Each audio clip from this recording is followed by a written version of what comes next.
నారా చంద్రబాబు నాయుడు గారికి ఇదే మా సాదర స్వాగతం పలుకుతూ వేదికపైకి ఆహ్వానిస్తున్నాము. వారిని మాట్లాడవలసిందిగా ప్రార్థిస్తున్నాము.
అందరికీ నమస్కారాలు.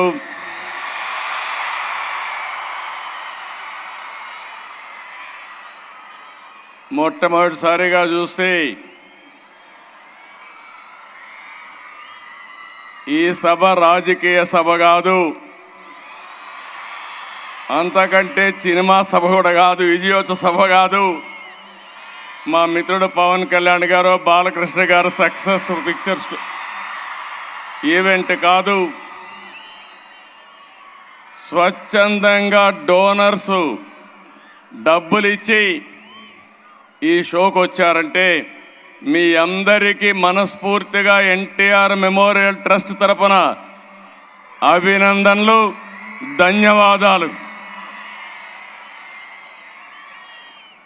NTR memorial trust managing trustee Nara Bhuvaneswari గారు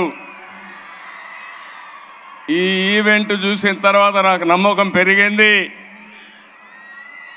హెరిటేజ్ని సమర్థవంతంగా నడిపించడమే కాదు, ఈ ట్రస్ట్ను కూడా సమర్థవంతంగా నడిపించే శక్తి ఆవిడికి ఆయన తండ్రి నుంచి వచ్చింది.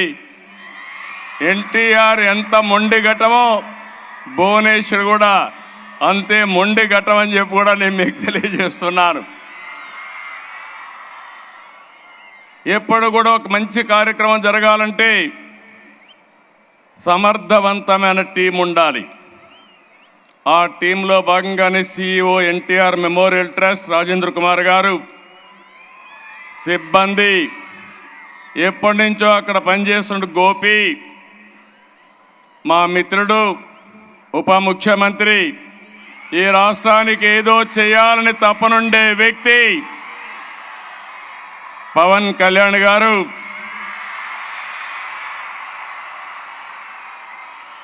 గౌరవనీయులు నటనలోనే కాదు సేవా కార్యక్రమాల్లో కూడా తండ్రిని మించిన బిడ్డ పద్మ విభూషణ్ నందమూరి బాలకృష్ణ గారు,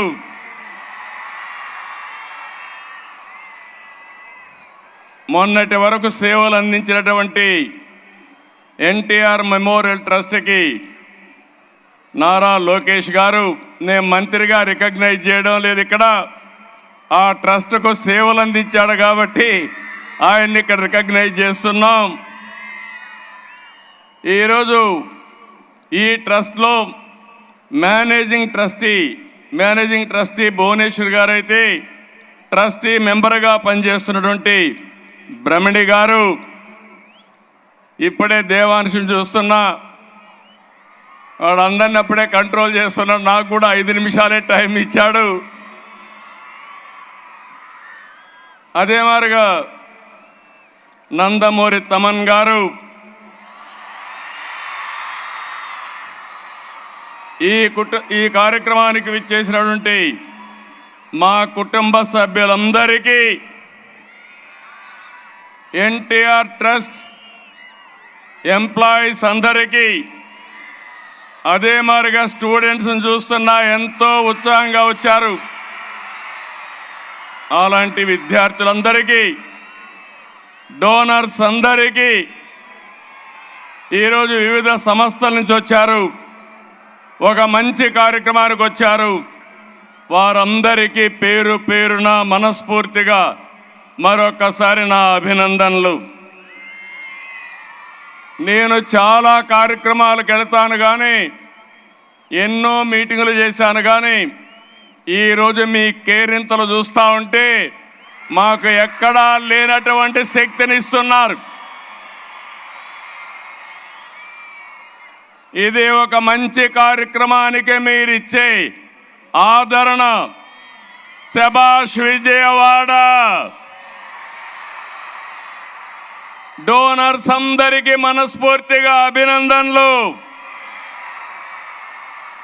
మీరు చూపించే సేవా భావానికి శిరస్సు వంచి మీ అందరికి కూడా సెల్యూట్ చేస్తున్నాను. ఈరోజు ఒక మంచి కార్యక్రమం. తలసీమయ చిన్నారులు ఆర్థిక ఇబ్బందులు ఒక పక్క, ఇంకో పక్క మీరు చూస్తే ఆరోగ్య సమస్య. అలాంటి సందర్భంలో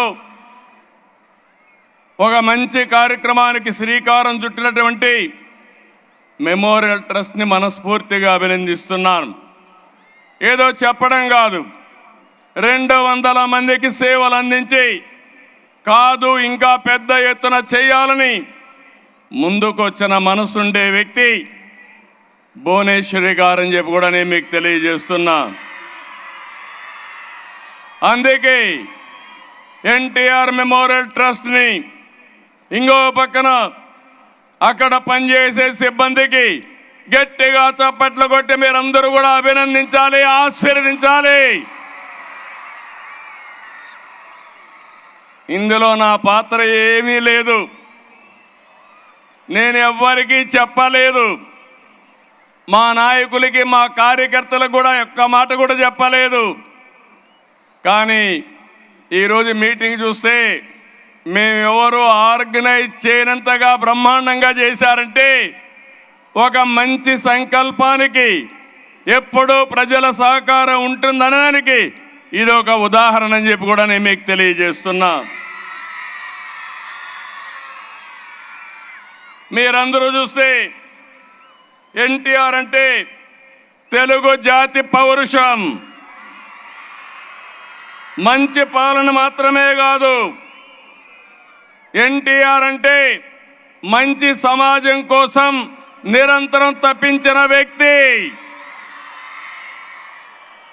పొరిగవాడికి సాయం చేయడం, కష్టంపై స్పందించడం ఎన్టీఆర్ యొక్క నిజ స్వరూపం అని చెప్పి కూడా నేను మీకు తెలియజేస్తున్నా. ఈరోజు ఒక ఆనందంగా ఉంది. ఓసారి కొన్ని నిర్ణయాలు వస్తాయి. ఒకరోజు మా అత్తగారు బసవతారకం గారు క్యాన్సర్తో చనిపోయారు. మేము చాలా బాధపడ్డాం. ఆవిడకి సరి అయిన ట్రీట్మెంట్ కూడా ఇప్పించాలంటే అప్పుడు హాస్పిటల్స్ కూడా పెద్దగా లేవు. బాంబేలో ఒక హాస్పిటల్ ఉండేది, చెన్నైలో ఒక హాస్పిటల్ ఉండేది. చనిపోయిన తర్వాత మా మామగారు ఎన్టీఆర్ చాలా బాధపడి ఈ సమస్య పైన మనం ఏమీ చేయలేమని ఆలోచించి, కాదు ఒక ట్రస్ట్ పెడదామని ముఖ్యమంత్రిగా నిర్ణయం ఆ రోజు ఎన్టీ రామారావు గారు తీసుకున్నారని చెప్పి నేను మీకు తెలియజేస్తున్నా. ఒక విషాదం,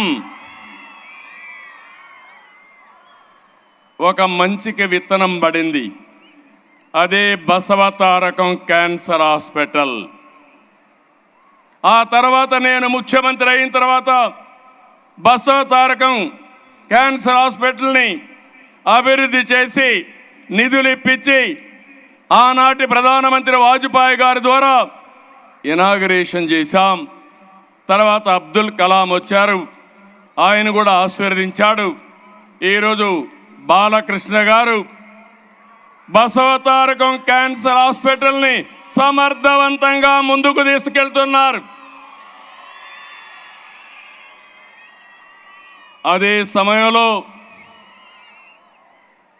ఎన్టీ రామారావు గారు చనిపోయిన తర్వాత, నేను ముఖ్యమంత్రి అయిన తర్వాత ఎక్కడ చూసినా కార్యకర్తల్ని పొట్టన పెట్టుకునే పరిస్థితి వచ్చింది.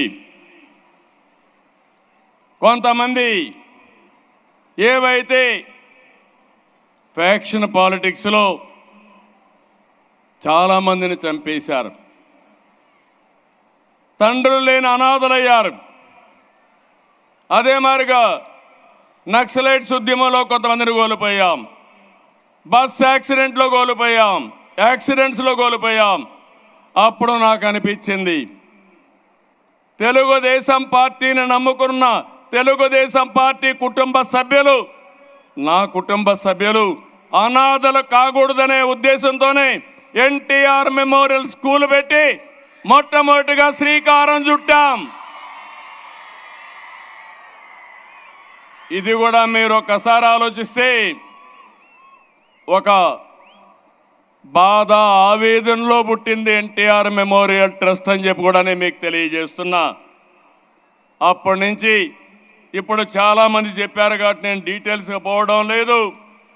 ఆరోగ్యం, విద్య, విపత్తు సాయం, స్కిల్ డెవలప్మెంట్, మహిళా సాధికారిత, ఇలాంటి కార్యక్రమాలు అనేక కార్యక్రమాల్లో దూసుకెళ్తున్నాం. ఇదే సమయంలో ఇంకొక విషయం మీరు చూస్తే నాంది ఫౌండేషన్ పెట్టాం.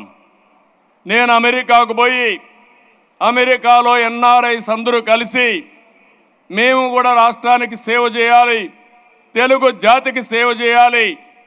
గవర్నమెంట్లు ఎప్పుడైనా పోయినప్పుడు ఇబ్బందులు వస్తాయి, ఒక మార్గం చూపేయమంటే నాంది ఫౌండేషన్ పెట్టి ఆ రోజు డాక్టర్ రెడ్డీస్ ల్యాబొరేటరీస్ చైర్మన్ని దానికి లీడర్గా పెట్టాం, చైర్మన్గా పెట్టాం.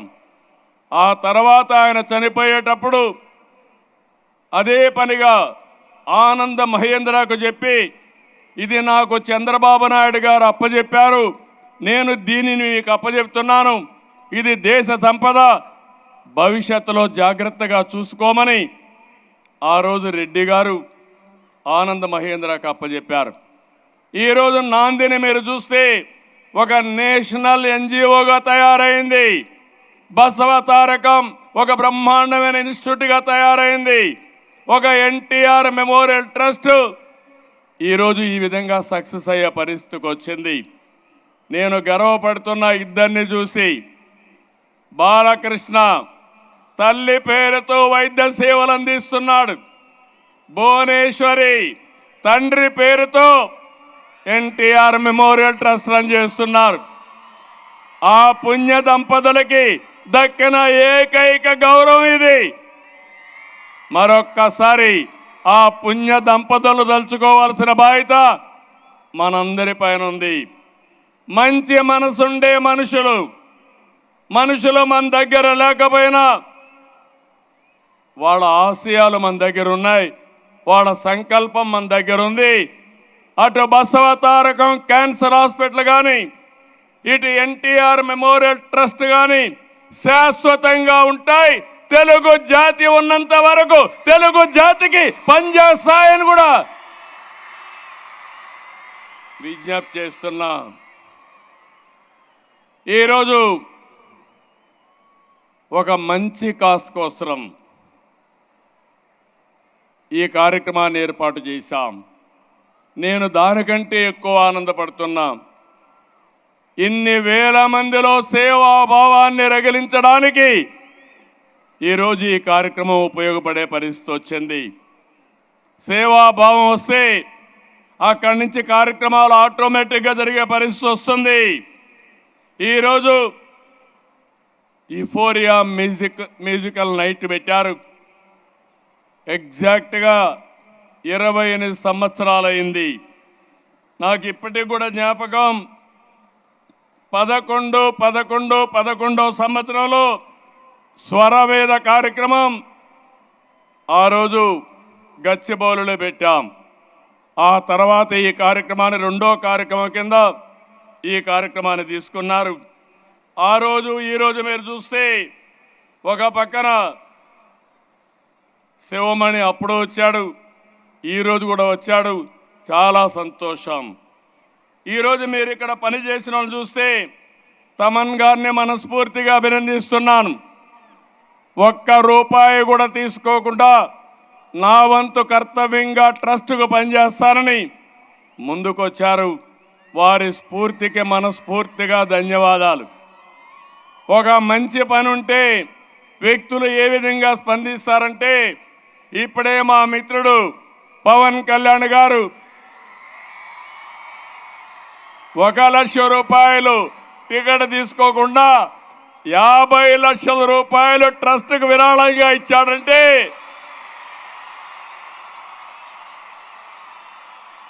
ఒక మంచికి తన వంతు బాధ్యతగా ముందుకొచ్చాడు. ఆయన్ను కూడా మనస్ఫూర్తిగా అభినందిస్తున్నా. నేను ఈరోజు ఇంతకంటే ఎక్కువ మాట్లాడను. ఎక్కువ మాట్లాడితే కరెక్ట్గా ఉండదు. ఇక్కడ రాజకీయాలు లేవు. 28 సంవత్సరాలుగా ఎన్టీఆర్ మెమోరియల్ ట్రస్ట్కి కానీ దగ్గర 33 సంవత్సరాలు అవుతుంది. హెరిటేజ్కి కానీ పెట్టాను, కానీ కంపెనీ స్థాపించాను, కానీ ఆ తర్వాత ఎక్కడ కూడా ఒక ఫేవర్ జరగకుండా మెరిట్ ప్రకారం మీరే ముందుకు పోవాలని చెప్పాను. మా కుటుంబ సభ్యులు ఆ పని చేసుకుంటున్నారు. దానికి సర్వత్రా చాలా ఆనందంగా ఉంది. ఒక మిస్యూజ్ లేకుండా సమర్థవంతంగా అటు కంపెనీని ఇటు ట్రస్ట్ నడిపిస్తున్నారు. వారిని మనస్ఫూర్తిగా అభినందిస్తూ ఈ సేవాభావం అందరిలో రావాలి. ఇది ఒక్కరి బాధ్యత కాదు, మనందరి బాధ్యత. పిల్లలు మీరు చదువుకున్న తర్వాత, పెద్దవాళ్ళు అయిన తర్వాత, ఉన్నత పదవులకు వచ్చిన తర్వాత తిరిగి మీ బాధ్యత మీరు నెరవేర్చాలి. తిరిగి సమాజానికి మీరు ఇవ్వాలి. ఇక్కడుండే పెద్దవాళ్ళందరినీ కోరుతున్నాం, సమాజం వల్ల మనం పైకి వచ్చాం. ఈరోజు మనం ఈ స్థాయికి వచ్చాం. ఇంకా సమాజం మనల్ని అడుగుతా ఉంది. పేదరికం ఉంది, ఆరోగ్య సమస్యలు ఉన్నాయి, విద్యా సమస్యలు ఉన్నాయి. ఇది మనందరి బాధ్యతగా తీసుకోవాలి. ఎవరికి తోచిన విధంగా వారు అండదండలు అందించాల్సిందిగా నేను కోరుతున్నా. ఎన్టీఆర్ మెమోరియల్ ట్రస్ట్ ఒక ప్లాట్ఫామ్ మాత్రం. మీరు ఇక్కడే ఇవ్వాలని లేదు. బసవ తారకం కూడా ఒక ప్లాట్ఫామ్ మాత్రమే. కానీ మీరు మాత్రం సేవా కార్యక్రమాల్లో జీవితాంతం ఉండాలని మరొక్కసారి విజ్ఞప్తి చేస్తున్నాను. మీ సంపాదనలో కొంత భాగం సేవా కార్యక్రమాలకు వెచ్చించి మీ జీవితాల్లో సార్థకత చేసుకోవాల్సిన అవసరం ఉంది. డబ్బులు సంపాదించడం ఎంత ముఖ్యమో ఆ డబ్బుల్ని మీనింగ్ఫుల్గా ఖర్చు పెట్టడం కూడా అంతే ముఖ్యం. దానికే పిలిపిస్తున్నా. ఆ పిలుపునందుకొని మనమందరం కూడా మానవతా దృక్పథంతో ముందుకు పోవాల్సిన అవసరం ఉంది. ఎన్టీ రామారావు గారిని ఒక్కసారి గుర్తుపెట్టుకోండి. ఎక్కడ అవసరం ఉంటే అక్కడ ఎన్టీఆర్ ఉండేవాడు. అవనిగడ్డలో తుఫాన్ వస్తే దివిలో ఇక్కడికి వచ్చాడు. రాయలసీమ కరువు వస్తే వచ్చాడు. జోలి పట్టాడు, డబ్బులు వసూలు చేశాడు. ఎవరైతే బాధితులు ఉన్నారో వాళ్ళని ఆదుకున్నాడు. ఆయన స్ఫూర్తి మనలో ఉంది. ఆ స్ఫూర్తితో ముందుకు పోవాల్సిందిగా మరొక్కసారి కోరుకుంటూ ఈ అవకాశాన్ని ఇచ్చిన మేనేజింగ్ ట్రస్టీకి, ఫౌండర్గా ఇప్పుడే చెప్పారు, నేను కూడా టికెట్ తీసుకొని వచ్చాను. 1,00,000 రూపాయలు ఇచ్చిన తర్వాత అలో చేశారు. నేను ఇచ్చింది ట్రస్ట్కి కాదు, తలసీమియా పేషెంట్లకు ఇచ్చాను. అది నాకు తృప్తి. చాలా సంతోషం. Wonderful evening. నేను ఇంకా లేట్ చేస్తే మీరు నన్ను కూడా క్షమించరు. అందరికీ నమస్కారాలు. జై హింద్, జై ఎన్టీఆర్ మెమోరియల్ ట్రస్ట్.